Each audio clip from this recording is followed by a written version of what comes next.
Hello friends, welcome to foods and flavours in Hindi. मैं हूं शिल्पी और आज हम बनाएंगे तवा नान। यह नान मुझे दो वजह से बहुत ही पसंद है। एक तो इस नान को बनाने में हमने यीस्ट का इस्तेमाल नहीं किया है, हमने बेकिंग सोडा और बेकिंग पाउडर का इस्तेमाल किया है। मुझे ऐसा लगता है अगर नान को बनाने में यीस्ट का इस्तेमाल किया जाता है तो वो नान से ज़्यादा ब्रेड का टेस्ट आता है।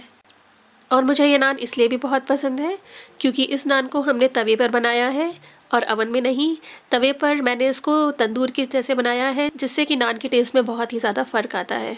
तो आइए बनाते हैं तवा नान। नान बनाने के लिए सबसे पहले हम सूखे इंग्रेडिएंट्स को मिक्स करेंगे। इसके लिए मैंने यहाँ पर एक छन्नी ली हुई है और इसको एक बड़े बाउल के अंदर रखा है।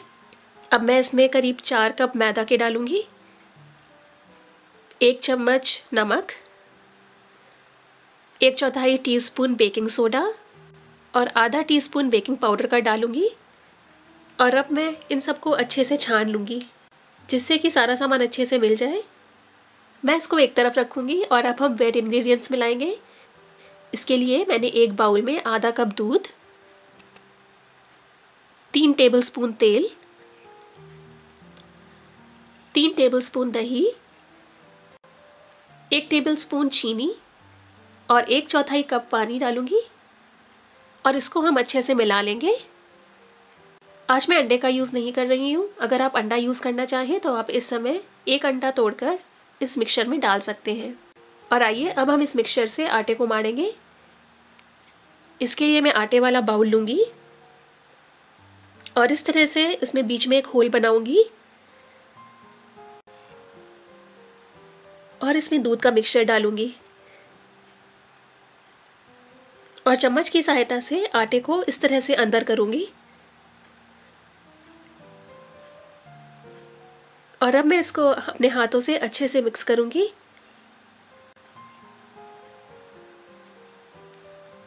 मैं इसमें थोड़ा थोड़ा पानी डालकर सॉफ्ट डो बनाऊंगी। और अब मैं हाथ में थोड़ा सा सूखा मैदा लूंगी और इस आटे को एकसार करूंगी। आटा अब मढ़कर तैयार है। आप देख सकते हैं कि ये कितना सॉफ्ट है। अब मैं हाथों में थोड़ा सा तेल लूँगी और हल्के हाथों से आटे पर लगा दूँगी। और अब मैं इस आटे को 15 मिनट के लिए ढककर रख दूँगी। अब 15 मिनट हो चुके हैं। मैं फिर से आटे को मारूंगी। इसके लिए मैं अपने हाथों में फिर से थोड़ा सा तेल लूँगी और आटे को अच्छे से मार लूँगी।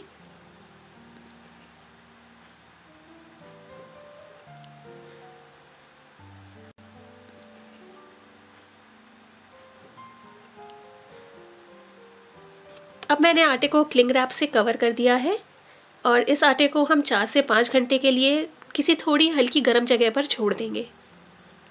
अब करीब 5 घंटे हो चुके हैं। आइए हम आटे को खोलकर देखते हैं। इस आटे को मारने में हमने यीस्ट का इस्तेमाल नहीं किया है, इसलिए ये बहुत ज़्यादा फर्मेंट नहीं होगा। पर इसको 4 से 5 घंटे छोड़ने के बाद इससे बहुत ही टेस्टी रेस्टोरेंट जैसे नान मिलेंगे।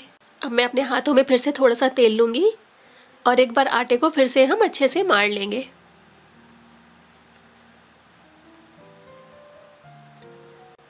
और अब मैं इस आटे से लोइयाँ बना लूँगी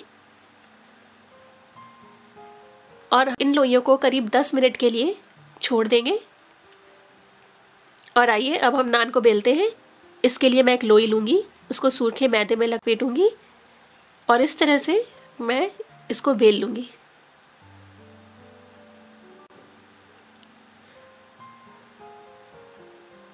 और अब मैं अपनी उंगलियों को थोड़े से पानी में गीला करूँगी और हल्के हाथों से नान को इस तरह से दबाऊँगी जिससे कि ये नान सेकते समय रोटी के जैसे फूले नहीं। आज मैं नान अपने ओवन में नहीं बल्कि इस लोहे के तवे पर बना रही हूँ। इस तरह से नान बहुत ही अच्छे बनते हैं। और आज मैं यहाँ इस ग्रिडल का भी इस्तेमाल करूँगी। जब तवा अच्छे से गर्म हो आप इस पर नान डालें। ध्यान रहे पानी वाला हिस्सा नीचे की तरफ रहे। अब हम इसको थोड़ी देर सेकेंगे। आप देख सकते हैं कुछ देर में इस पर इस तरह से बबल आ जाएंगे। अब मैं इस ग्रिडल को स्टोव पर रखूँगी और तवे को इस तरह से ग्रिडल के ऊपर रखूँगी और कुछ सेकंड्स के लिए नान को सेक लूँगी। यहाँ ध्यान रखिए कि हमें नान पर सिर्फ ब्राउन स्पॉट्स चाहिए, ऐसा ना हो कि आपकी नान जल जाए। अब आप देख सकते हैं कि नान कितनी अच्छी तरह से सिक चुकी है। अब मैं इसको निकाल लूँगी। आप इस नान को ऐसे ही सब्जियों के साथ खा सकते हैं या फिर इस तरह से सीजनिंग कर सकते हैं। पहली सीजनिंग के लिए मैंने यहाँ पे ऑलिव ऑयल और नमक को मिलाकर इस नान पर लगाया है। दूसरी सीजनिंग में मैंने ऑलिव ऑयल, कसा हुआ लहसुन, कसूरी मेथी और नमक को मिलाकर ये मिक्सचर बनाया है और इसको नान पर लगाया है। और तीसरी सीजनिंग में मैंने यहाँ पर सादा बटर का इस्तेमाल किया है। आप ये नान की रेसिपी ज़रूर ट्राई करिएगा और मुझे ज़रूर बताइएगा कि ये कैसे बनते हैं। आप इस नान को अपनी किसी भी फेवरेट करी के साथ खा सकते हैं। मैं जब भी कभी बटर पनीर मसाला बनाती हूँ तो मैं ये नान ज़रूर बनाती हूँ। अब बटर पनीर मसाला की रेसिपी मेरे चैनल पे देख सकते हैं। अगर आपको ये रेसिपी पसंद आए तो आप लाइक करें, कमेंट करें और मेरे चैनल को सब्सक्राइब करें। चलिए फिर मिलते हैं अगली बार एक नई रेसिपी के साथ। तब तक के लिए bye bye and take care.